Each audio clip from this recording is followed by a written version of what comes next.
Chicken ఇవాల్టి వీడియోలో సత్తు చికెన్ తయారు చేసుకుందాం. బీహారీ స్పెషల్ సత్తు చికెన్. టేస్ట్ కూడా చాలా బాగుంటుంది. చాలామందికి చికెన్లో గ్రేవీ రాలేదు అంటూ ఉంటారు కదా, అలాంటి వాళ్ళకి ఇలా సత్తు గ్రేవీ తయారు చేసుకోండి. ఇది మనకి రాగి సంగటి, రైస్ దేనిలోకైనా కూడా చాలా టేస్ట్గా ఉంటుంది. ఇక చపాతీ నాన్లోకి అయితే అస్సలు చెప్పనవసరం లేదు. అంత రుచిగా ఉండే ఈ చికెన్ సత్తుని ఎలా తయారు చేసుకోవాలో చాలా సింపుల్గా తయారు చేసుకోవచ్చు. ముందుగా దీనికోసం నేను ఇక్కడ 1 కేజీ వరకు చికెన్ తీసుకుంటున్నాను. ఈ చికెన్ శుభ్రంగా నీట్గా 2-3 సార్లు క్లీన్ చేసేసుకోండి. ఇప్పుడు దీనిలో మనం రుచికి తగినట్లుగా ఉప్పు వేసుకోవాలి. సుమారుగా 1 స్పూన్ ఫుల్గా వేసుకోండి.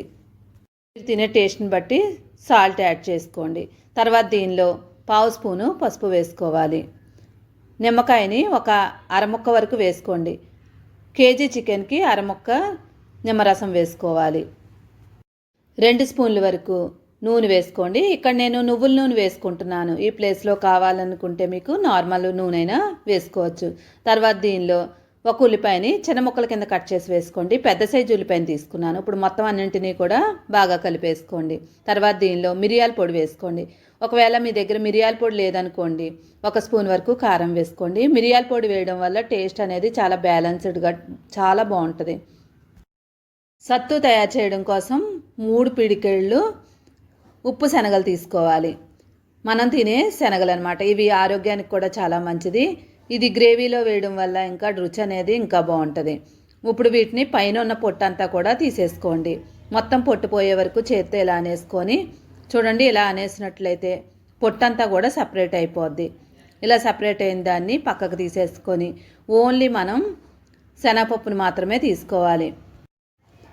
చూడండి, మొత్తం అంతా కూడా పొట్టు తీసిన తర్వాత ఇలా ఉంది. ఇప్పుడు ఒక మిక్సీ గిన్నె తీసుకొని దానిలో ఈ శనగలు వేసేసుకోండి. ఇప్పుడు మెత్తని పౌడర్లా చేసుకోవాలి. ఎక్కడ శనగపప్పు లేకుండా మెత్తగా ఉందో లేదో చెక్ చేసుకోండి. బాగా మెత్తగా చేసుకోవాలి. అయితే శనగపిండి వేసుకోవచ్చు అనుకుంటారు, కానీ శనగపిండి వేరే టేస్టు, మనకి ఈ శనగలు మిక్సీ వేస్తే వేరే టేస్ట్ ఉంటుంది. ఇప్పుడు పొయ్యి మీద ఒక ప్యాన్ పెట్టుకోండి, ఒక చిన్నది. దీనిలో 2 స్పూన్ల వరకు నెయ్యి వేసుకోవాలి. ఇప్పుడు దీనిలో మనం మిక్సీ చేసి ఉంచుకున్నాం కదా శనగపిండి, ఆ శనగపిండిని వేసుకోవాలి. ఒక 4-5 స్పూన్ల వరకు వేసుకోండి. ఇది మనం ముందే ఎక్కువే తయారు చేసుకొని కూడా స్టోర్ చేసుకోవచ్చు. ఇప్పుడు వీటిని బాగా వేయించేసుకోండి. మొత్తం కలర్ మారే వరకు నెయ్యిలో బాగా వేయించుకోవాలి. మైసూర్ పాకంకి ఎలాగైతే మనం వేయించుకుంటామో అలాగా. ఇక్కడ నెయ్యి వేయడం వల్ల ఒక 2 నిమిషాలకి మనకి ఇలాగా క్రీమ్ లాగా అయిపోద్ది. ఇప్పుడు దీనిలో కొంచెం వాటర్ యాడ్ చేసుకోండి. ఈ కలర్ వచ్చిన తర్వాత మాత్రమే నీళ్లు వేసుకోవాలి. ఇప్పుడు 2-3 నిమిషాల పాటు ఉడికించుకోండి. శనగపిండి పచ్చివాసన లేకుండా ఉండేలాగా ఒక 2-3 నిమిషాలు ఉడికించుకొని దగ్గరికి అవనివ్వండి ముద్దలాగా. చూడండి, ఇలా కొంచెం గ్రేవీలా ఉండాలి. ఇప్పుడు స్టవ్ ఆఫ్ చేసుకొని పక్కన పెట్టుకోండి. చల్లారిన తర్వాత మనకి ఇది దగ్గరికి అయిపోద్ది.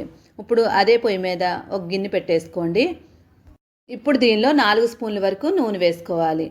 నూనె బాగా వేడైన తర్వాత 4 ఉల్లిపాయలని ముక్కల కింద కట్ చేసుకుని వేసుకోండి. చిన్న ముక్కల కింద కట్ చేసుకున్నా పర్లేదు, మనం సన్నగా పొడవుగా కట్ చేసినా పర్లేదు. కేజీ చికెన్కి మనం 4 ఉల్లిపాయలు వేసుకోవాలి. ఇప్పుడు ఒకసారి బాగా కలుపుకొని 5 పచ్చిమిరపకాయలని చిన్న చిన్న ముక్కల కింద కట్ చేసుకొని వేసుకొని మొత్తం అన్నిటినీ కూడా కలర్ మారే వరకు వేయించుకోవాలి. చూడండి, ఇక్కడ మనకి ఈ కలర్ రావాలి. గోల్డెన్ బ్రౌన్ కలర్ వచ్చే వరకు వేయించుకోండి. ఇలా వేగిన తర్వాత దీనిలో 2 స్పూన్ల వరకు అల్లం వెల్లుల్లి పేస్ట్ వేసుకోవాలి. మందికి అల్లం ఎంత వేయాలి, వెల్లుల్లిపాయ ఎంత వేయాలి తెలియదు. 1 ఇంచు వరకు అల్లం ముక్క తీసుకొని 12 నుండి 15 వరకు వెల్లుల్లిపాయ వేసుకొని మిక్సీ చేసుకొని వేసుకోండి. తర్వాత 1 స్పూన్ వరకు కారం వేసుకోవాలి. ఇక్కడ నేను కాశ్మీరీ రెడ్ చిల్లీ పౌడర్ వేసుకుంటున్నాను. మంచి కలర్ వస్తుంది ఇది. ఇప్పుడు మొత్తం అంతా ఒకసారి కలిపేసుకొని దీనిలో 1/2 స్పూను జీలకర్ర పొడి వేసుకోండి. 1 స్పూన్ వరకు ధనియాల పొడి వేసుకోవాలి. ఎక్కువ మసాలాలు కూడా వేసుకోకండి. తర్వాత దీనిలో చికెన్ మసాలా పొడి 2 స్పూన్లు వేసుకోండి. చికెన్ మసాలా పొడి వేయడం వల్ల టేస్ట్ అనేది ఇంకా బాగుంటుంది. చికెన్లో చికెన్ మసాలా పొడి యాడ్ చేసి చూడండి, అసలు ఆ టేస్ట్ వేరుగా అనిపిస్తుంది. ఇప్పుడు మొత్తం అంతా కలుపుకొని ఇప్పుడు దీనిలో రుచికి తగినట్లుగా కారం వేసుకోవాలి. ఇక్కడ నేను 2 స్పూన్ల వరకు కారం వేసుకుంటున్నాను. నాన్ వెజ్లో ఎప్పుడైనా కూడా కారం మాత్రం ఎక్కువే పడుతుంది. ఇప్పుడు మొత్తం అంతా కారం మొత్తం మసాలాలన్నీ కూడా కలిపేసుకోండి. ఇప్పుడు మనం కలిపి ఉంచుకున్న చికెన్ వేసేసుకోవాలి. మొత్తం అంతా కూడా వేసేసుకోండి. ఇలా మొత్తం అంతా వేసేసుకొని అడుగున ఉన్న రసం కూడా వేసేసుకోవాలి. ఉల్లిపాయల పేస్ట్ అది ఉంటుంది కదా, దాన్ని కూడా వేసేసుకోండి. ఇప్పుడు ఈ మసాలాలన్నీ కూడా చికెన్కి పట్టేలాగా మొత్తం అంతా కలిపేసుకోండి.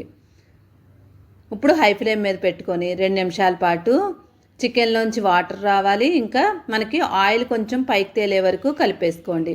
2-3 నిమిషాలు అలా వదిలేసినట్లయితే ఆయిల్ కొంచెం మసాలాలన్నీ బట్టి కూడా మనకి ఆయిల్ బయటకు వస్తుంది. ఇలా దగ్గరికి వచ్చిన తర్వాత దీనిలో 1 గ్లాస్ వరకు నీళ్లు వేసుకోండి. ఇప్పుడు మొత్తం అంతా మళ్ళీ కలిపేసుకోండి. కలుపుకున్న తర్వాత చికెన్ మునిగే వరకు మళ్ళీ నీళ్లు వేసుకొని మూత పెట్టి ఉడికించుకోవాలి. మరీ ఎక్కువ నీళ్ళు వేసుకున్నా కూడా మనకి చికెన్ మెత్తగా అయితే అంత రుచి రాదనమాట. ఇప్పుడు మళ్ళీ నీళ్లు వేసుకొని ఇలా చికెన్ మునిగే వరకు ఇప్పుడు కలిపేసుకొని మూత పెట్టేసుకోండి. చాలామందికి గ్రేవీ రావట్లేదు అంటూ ఉంటారు కదా, అలాంటి వాళ్ళు ఎలా చేసినట్లయితే మాత్రం చాలా అంటే చాలా టేస్ట్గా ఉంటుంది. ఇప్పుడు మూత పెట్టేసుకొని ఆవిరి పోకుండా ఏదైనా బరువుటి రాయి పెట్టేసుకోండి.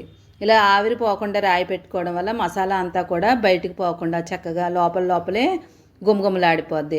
ఒక 5 నిమిషాల తర్వాత మూత తీసి మళ్ళీ ఒకసారి కలిపేసుకోండి. సత్తు వేయడం ఇష్టం లేదనుకునే వాళ్ళు ఉంటే ఇలా అయినా తినేవచ్చు. ఇప్పుడు మొత్తం అంతా కలిపేసుకొని ఆల్రెడీ మనం వేయించుకున్నాం కదా, సత్తు ఉడికించుకున్నాం కదా, దాని పేస్ట్ని వేసేసుకోవాలి. బాగా అడుగు వరకు కలుపుకొని సత్తు వేసేసుకోండి.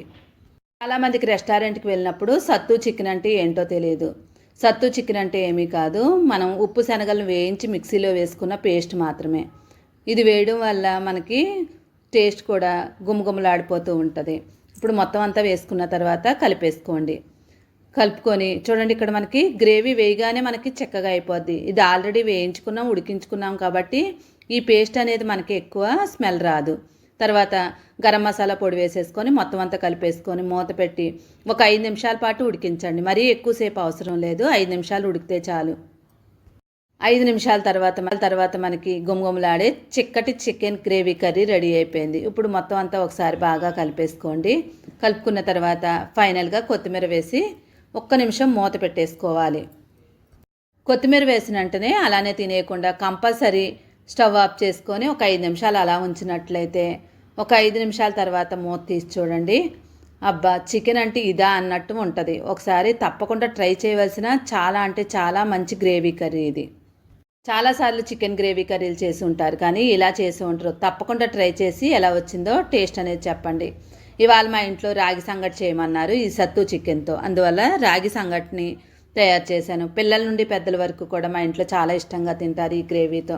తప్పకుండా మీరు ట్రై చేసి ఎలా వచ్చిందో కామెంట్ చేయండి. తిన్నవాళ్ళు ఎవరైనా ఆహా అనాల్సిందే. ఇది చపాతీ, రోటీ దేనిలోకైనా కూడా చాలా బాగుంటుంది. వీడియో నచ్చితే తప్పకుండా లైక్ చేసి ఛానల్ సపోర్ట్ చేయండి. ఇలాంటి వెరైటీ రెసిపీల కోసం 5 స్టార్ రేటింగ్ కిచెన్ని సబ్స్క్రైబ్ చేసుకోవడం మాత్రం మర్చిపోవద్దు. Thank you for watching 5 star rating kitchen.